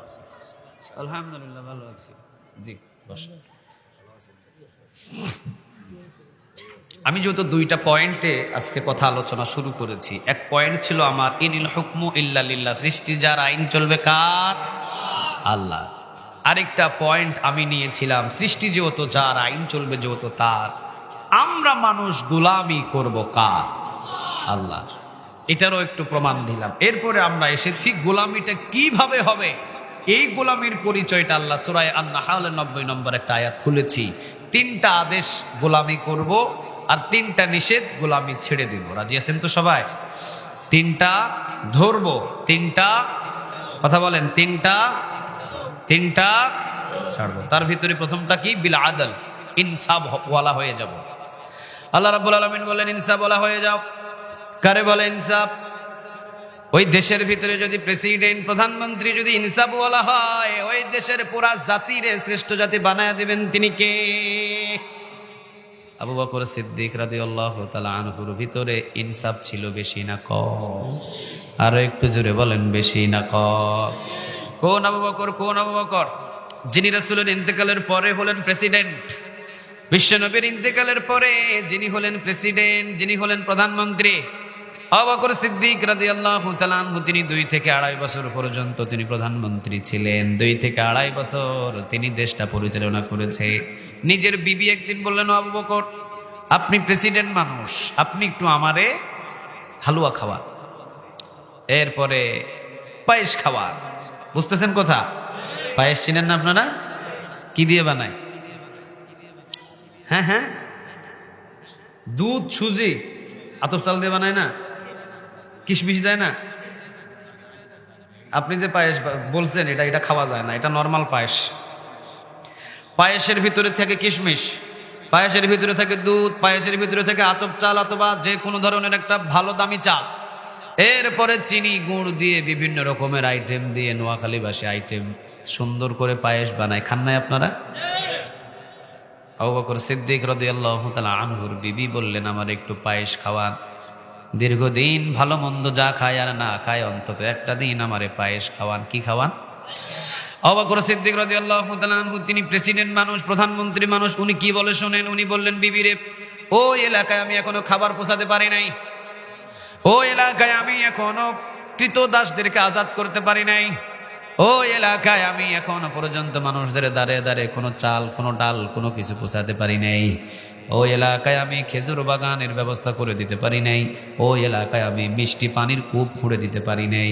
এই জন্য যতদিন এগুলো কাজ আমি সবার দাঁড়ে দাঁড়ে পৌঁছাতে পারবো, ততদিন তোমাকে আমি পায়েসের ব্যবস্থা করে দিতে পারবো না। আল্লাহু আকবার। নিজের বিবি পায়েস খেতে চাইলেন, পায়েসের ব্যবস্থা হলো না, চলে গেলেন আবু বকর।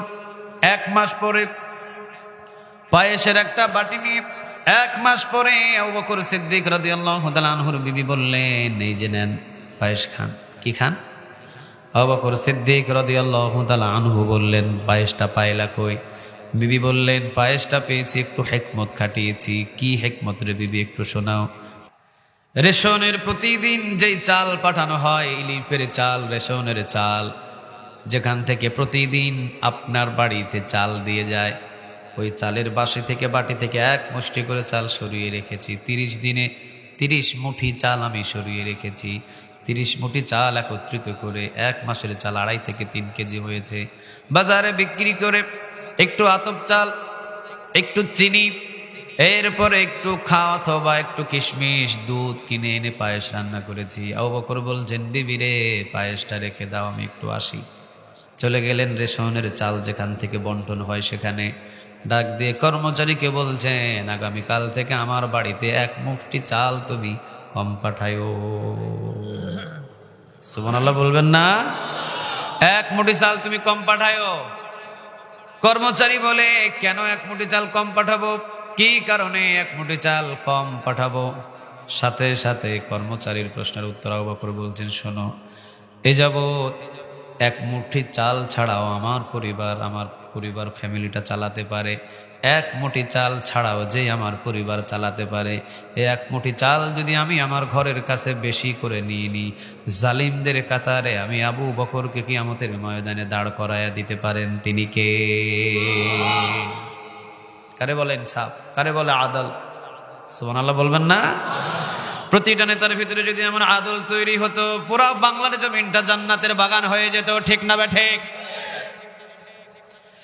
ওমর রাদিয়াল্লাহু তাআলা আনহু উনি হলেন প্রেসিডেন্ট, 10 বছরের বেশি ছিলেন, 12.5 লক্ষ বর্গ মাইলের প্রেসিডেন্ট। এইরকম বাংলাদেশের মতো 33টা দেশের মালিক। সুবহানাল্লাহ নাই?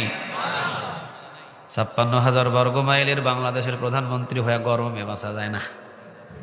ঠিক না ব্যাডিক? কয় দেশ আমার বাবার, দেশ বলে ওর বাবার। দেশের মালিক কে? আরো জোরে বলেন কে? 4,500 কোটি, অথবা আমার ভুল হচ্ছে 4,500 কত কোটি জানি, আমার হিসাবটা ভুল হচ্ছে। এত কোটি টাকা দিয়ে শুধু নিজের বাবার নামে মূর্তি বানাইছে। এই টাকা আপনার, এই টাকা আমার, এই টাকা রিক্সা চালকের, এই টাকা একজন বেগুন বিক্রি করা, একজন চাল বিক্রি করা ট্যাক্সের টাকা দিয়ে বানানো। চিৎকার দিয়ে বড় ঠিক না বেটে? অথচ মূর্তি ভেঙে ফেলার জন্য 1400 বছর আগে আমাদেরকে হুকুম দিয়েছেন তিনি কে? আল্লাহ। এগুলো তো বললে রাজনীতি হয়ে যায়, এগুলো বলবে চেয়ারম্যান সাহেবেরা, এগুলো আমার কথা না। এই জন্য আমি বলছিলাম আদল কারে বলে? আবু বকর সিদ্দিক রাদিয়াল্লাহু তাআলা আনহুর ইন্তেকালের পরে ওমর আসলেন ক্ষমতায়। ওমর রাদিয়াল্লাহু তাআলা আনহু যখন ক্ষমতায় এসে বসলেন, ওমর রাদিয়াল্লাহু তাআলা আনহুকে প্রেসিডেন্ট বানালেন। অর্ধ পৃথিবীর খলিফা যিনি ছিলেন ওমর, ওমর রাদিয়াল্লাহু তাআলা আনহু যখন প্রেসিডেন্ট, এই ওমর রাদিয়াল্লাহু তাআলা আনহুর বিবি একদিন রাতের বেলা এসেছেন ওমরের সাথে গল্প করার জন্য, ওমরের সাথে কথা বলার জন্য আসলেন ঘরের ভিতরে। ওমর রাদিয়াল্লাহু তাআলা আনহু তিনি রাষ্ট্রীয় কাজ নিয়ে ঘরের ভিতরে ব্যস্ত আছে, সামনে একটা চারাকবাতি জ্বলছে। চারাকবাতি চিনেন তো না আপনারা? নোয়াখালী মানুষ কি দিয়ে? পানি দিয়ে চলে। বঙ্গোপসাগরের পানি দিলেই চারাকবাতি জ্বলে। কি দিয়ে? মনোযোগ আছে কিনা টেস্ট করতেছি। তেল দিয়ে চলে। তেল দিয়ে চারাকবাতি জ্বালানো ওমরের সামনে। রাতের বেলা ওমর কাজ করছেন, রাষ্ট্রীয় কাজ। ইন দ্য মিন টাইম ওমরের বিবি এসে সালাম দিয়েছেন। ওমর সালাম নিলেন। বিবি বললেন ভিতরে আসতে পারি? হ্যাঁ আসো। ভিতরে আসলেন, বসলেন। ওমর বললেন বিবি ও টাইমে তুমি আমার ঘরে, আমি তো রাষ্ট্রীয় কাজ নিয়ে ব্যস্ত। ওমরের বিবি বলছেন আমি একটু আপনার সাথে একটু পরামর্শ করতে চাই, গল্প করতে চাই। কি গল্প?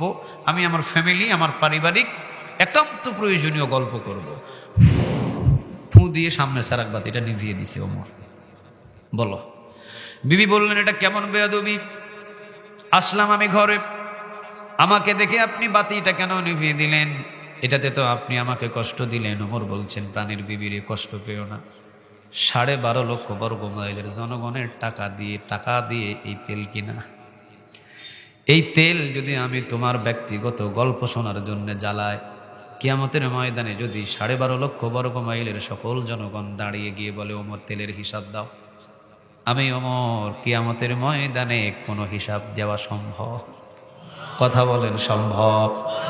কার তেলের টাকায়, কার তেল দিয়ে, কার গাড়ি দিয়ে, কোন মানুষদেরকে হামলা মামলা দিয়ে নিরাপরাধ মানুষদেরকে মাঠে মাঠে দৌড়াইছো, হিসাব নেবেন তিনি কে? গোটা বছর চেয়ারম্যান সাহেব ভালো বুঝবে, নিজের ঘরে মনে হয় ঘুমাতেই পারে না। কথা কন না কেন আপনারা? আমার ট্যাক্সের টাকা দিয়ে পুলিশের গাড়ি কিনা, আমার ট্যাক্সের টাকা দিয়ে পুলিশদের বেতন দেওয়া, আমার ট্যাক্সের টাকা দিয়ে ওর ঘরের চাল ডাল কিনে দেওয়া, আর ও আমার ঘুম প্রতি রাত হারাম করেছে, এটার হিসাব নিবে না? কথা বলেন না কেন নেবে না? তুমি নিজের দলীয় লোকদের জন্য তুমি আদল হয়েছ, আর অন্য দলীয় লোকদেরকে তুমি জনমের মতো পিড়াইয়া ঘুম হারাম করছো। এটার নাম আদল নয়, এটার নাম জুলুমি। এটার নাম কি? কারে বলে বিলা আদল? ওমর বলছেন বিবিরে 12.5 লক্ষ বর্গ মাইলের জনগণের ট্যাক্সের টাকা দিয়ে আমার সামনে চারাকবাতির তেলটা কেনা, এই তেলটা আমি রাষ্ট্রীয় কাজের জন্য ব্যবহার করতে পারবো। তোমার গল্প শোনার জন্য এই তেলটা যদি আমি জ্বালাই, কিয়ামতের ময়দানে আমার কাছ থেকে হিসাব নেবেন তিনি কে? কারে বলে বিল আদল? এরকম যদি তৈরি হতো নেতাদের ভিতরে, ওয়াল্লাহি পুরা দেশটা, পুরা জাতিটা শ্রেষ্ঠ জাতি হয়ে যেত। ঠিক না বেটা? আল্লাহ এমনি এমনি বলে নাই আমার গোলামি কেমনে করতে হবে, শুনে নাও। ওমর রাদিয়াল্লাহু তাআলা আনহুর কাছে একটা চিঠি আসলো জেরুজালেম থেকে। কোথায় থেকে? কথা বলেন, কোথায় থেকে? জেরুজালেম থেকে একটা চিঠি এলো। ওমর রাদিয়াল্লাহু তাআলা আনহু চিঠিটা পড়ে ওমর রাদিয়াল্লাহু তাআলা আনহু দেখলেন যে জেরুজালেম থেকে আমাকে আমন্ত্রণ করা হয়েছে, মানে দাওয়াত দেওয়া হয়েছে। আগামীকাল আমি ওমর রওনা দিব জেরুজালেমে। জেরুজালেমের নেতারা আমাকে দাওয়াত দিয়েছে, আমি যদি যাই জেরুজালেম আমার হাতে উঠাইয়া দিবে, কোরআনের শাসনে জেরুজালেম চলবে। সুবহানাল্লাহ বলেন। ওমর বললেন আমি রওনা দেব আগামীকাল। একটা চিন্তা করে দেখেন, একটা দেশের প্রেসিডেন্ট এই স্টেজে এত কথা বললেন। একটু বসেন সভাপতি সাহেব, বসেন, আসেন আসেন, আপনি, আপনার দরকার বেশি, আপনার ওয়াজ শোনা দরকার বেশি, আপনাকে শুনতে হবে। আপনি ঠিক তো মাদ্রাসা ঠিক, কথা কন না কেন? সভাপতির আন্ডারে যদি মাদ্রাসা হয়, সভাপতির সব ওয়াজ শুনতে হবে। সভাপতি ঠিক, মাদ্রাসা ঠিক। ওমর রাদিয়াল্লাহু তাআলা আনহু তিনি বুঝতেছেন তো কথা? কোথায় থেকে চিঠি আসছে? নেতা সাহেবরা চিঠি দিলেন এবং বললেন, ওমর আপনি যদি আসেন এই দেশটা আপনার হাতে উঠাইয়া দিব, আপনি আসেন। ওমর রাদিয়াল্লাহু তাআলা আনহু রওনা দিলেন। সবাই বললেন, ওমর কয় হাজার উট রেডি করব। কয় হাজার মানে? একটা উট। কয়টা? কথা বলেন, কয়টা? একটা উট যাবে। এত উট দরকার নাই। একটা উটের উপরে ওমর রাদিয়াল্লাহু তাআলা আনহু চেপে বসলেন। উটের উপরে চেপে বসে একজন উটের রশি টানার জন্য চাকর লাগে না? ওমর বললেন, একটা চাকর দাও। একটা চাকর নিলেন। চাকর নিয়ে চাকর রশি টানছে, ওমর উটের পিছে চড়ে আছে। সারাদিন রশি টানলেন চাকর, ওমর উটের পিছে চড়ে থেকে। সন্ধ্যা হলো, তাবু গাড়লেন, বিশ্রাম নিলেন, ইবাদত বন্দেগী করলেন। খাওয়া দাওয়া শেষ করে ওমর রাদিয়াল্লাহু তাআলা আনহু পরের দিন সকালবেলা ফজর নামাজের পরে ওমর রাদিয়াল্লাহু তাআলা আনহু তিনি ওয়াখির দাওয়ানা আনিল হামদুলিল্লাহি রাব্বিল আলামিন। আল্লাহ সুবহানাহু ওয়া তাআলা যদি কোনোদিন কোনো সময় আবার দেখা করে, ইনশাআল্লাহ কোরআন থেকে কথা হবে, আয়াত থেকে কথা হবে। হুজুর কি আসছে? হুজুর কোথায়? হুজুরকে নিয়ে আসেন, হুজুরকে নিয়ে আসেন। না অসুবিধা নেই, সময় হয়ে গেছে। এই যে দেখেন সময় কত হয়েছে, 10টা 30 মিনিট। হুজুরকে আস্তে করে নিয়ে আসেন, শেষ করে দিচ্ছি। শোনেন, ওমর রাদিয়াল্লাহু তাআলা আনহু তিনি চাকর একদিন রশি টানলেন, রাতের বেলা বিশ্রাম করলেন। এবার ওমর রাদিয়াল্লাহু তাআলা আনহু সকালবেলা ঘুম থেকে উঠে চাকর রশি ধরে দাঁড়িয়ে আছে।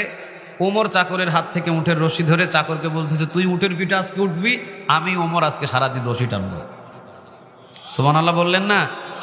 চাকর বলে, না এটা আমার পক্ষে সম্ভব নয়। ওমর বলে, আমিও এই রশি কখনো ছাড়বো না। তুইও গোলাম, আমিও গোলাম কার? ওঠ, তাড়াতাড়ি ওঠ। কারণ আমার নবী নিজেকে গোলাম বলে যেহেতু পরিচয় দিয়েছেন, আল্লাহুম্মা ইন্নী আবদুক ওয়াবনু আবদিক ওয়াবনু আমাতিক নাসিয়াতি বিয়াদিক।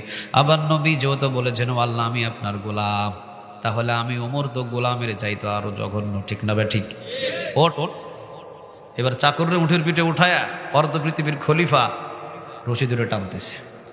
সারাদিন রশি টেনেছেন ওমর। সন্ধ্যাবেলা বিশ্রাম হয়েছে, খাবার হয়েছে, ইবাদত বন্দেগী করে রাত শেষ করে পরের দিন ফজর বেলা আবার চাকরে রশি টানলেন, ওমর উপরে চড়লেন। পরের দিন আবার ওমর রশি টানলেন, চাকরে উটের পিঠে উঠলেন। এইভাবে চলছে। যেই দিন জেরুজালেমের গেট দিয়ে ঢুকবে ওই দিন ওমরের রশি টানার পালা। চাকর বলছে, ওমর অন্তত আজকের দিন আমারে দেন, আমি রশি টানি। ওমর বলছে, না হবে না। চাকর বলছে, আজকে জেরুজালেমের গেট দিয়ে প্রবেশ করব আমরা সবাই, যেহেতু আমরা দুইজন, সবাই তো দেখবে আপনি রশি টানছেন, সম্মান কমে যাবে। ওমর বলছে, রে ওয়া তুইজ্জু মান তাশা ওয়া তুযিল্লু মান তাশা বিয়াদিকাল খায়র ইন্নাকা আলা কুল্লি শাইইন। আমি তো জেরুজালেমের নেতাদের কাছে সম্মান চাই না, আমি ওমরের সম্মান যদি দিতে পারে দেওয়ার মালিক একজন, তিনি কে? ওঠ। উপরে উঠিয়েছে, ওমর টানছেন। ওমর বলছেন, আমি তোর সাথে কখনো জুলুমি করতে পারবো না। তুই যেদিন টেনেছিস তোর হয়েছে 4 দিন, আমারও 4 দিন হতে হবে। একদিনের জন্য আমি তোকে জিতাতে পারবো না। যা ওঠ। উঠালেন, ওমর রশি টানলেন। টানতে চলে গেছেন, জেরুজালেমের গেট দিয়ে ঢুকে পড়েছেন। সবাই ফুলের মালা দিয়ে চাকরকে মুঠ থেকে নামায়া চাকরকে নিয়ে যায়। ওমর রশি ধরে দাঁড়ায় আছে। চাকর বলছেন, আমি তো চাকর। হ্যাঁ আপনি চাকর? হ্যাঁ আমি চাকর। ওমর কই, ওই যে রশি ধরে দাঁড়িয়ে আছে ওইটা ওমর। ওই যে রশি ধরে দাঁড়িয়ে আছে ওইটাই ওমর। এই জন্য আমি বলছি, আদল যারে তারে বলা যায় না। আদল হলো ইনসাফ ভিতরে থাকতে হয়। ইনসাফ যদি নেতাদের ভিতরে থাকে, প্রতিটা ভূমি, প্রতিটা জমিন জান্নাতের বাগান বানায়া দিবেন। তিনি কে? ইনসাফ আদল কারে বলে? ওয়াল ইহসান। আল্লাহ বলছেন 2 নম্বরে, ওয়াল ইহসান, ইহসান বলা হয়ে যাও। ইহসান কারে বলে? আজকের চেয়ারম্যান সাহেব আমার পাশে আসছেন, আপনারা বলছেন, হুজুর মাদ্রাসার জন্য চেয়ারম্যান সাহেবরে ধইরা 50 বস্তা সিমেন্টের বস্তা লইয়া দেন। আমি চেয়ারম্যান সাহেবরে বলছি, চেয়ারম্যান সাহেব 50 বস্তা সিমেন্ট মাদ্রাসা লাগবে, আপনি 50 বস্তা সিমেন্ট দেন। চেয়ারম্যান সাহেব বলতেছে, মাদ্রাসার পরিস্থিতি তেমন ভালো লাগতেছে না, 50 না হুজুর 100 বস্তা দিয়ে দিলাম। চাইছেন 50, দিছে কত? এটার নাম ইহসান। এটার নাম আমার প্রিয় ভাইয়ের কাছ থেকে আমি চাইলাম, ভাই 1 লক্ষ টাকা দিবেন আপনি মাদ্রাসার জন্য। ভাইয়ের ভিতরে যদি ইহসান থাকে, ভাই বলবেন 1 লক্ষ টাকা আপনারা চেয়েছেন, কিন্তু আমার নিয়ত 1 লক্ষ না, আমি 2 লাখ দিয়ে দিলাম। এটার নাম 1 টন গম চেয়েছেন নেতার কাছে, নেতা যদি 2 টন দিয়ে দেয়, ওই নেতার ভিতরে ইহসান আছে। এমন নেতা যদি সমাজে তৈরি হয়, পুরা জমিন তো জান্নাতের বাগান হয়ে যাবে, ঠিক না বেঠে? ইহসান আনার জন্য আল্লাহ বলেছেন ইহসান, নেতার ভিতরে ইহসান আসতে হবে।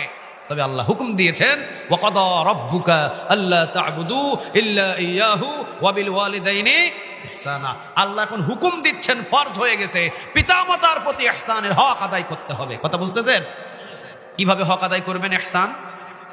হুজুর চলে আসছেন, লিল্লাহি তাকবীর।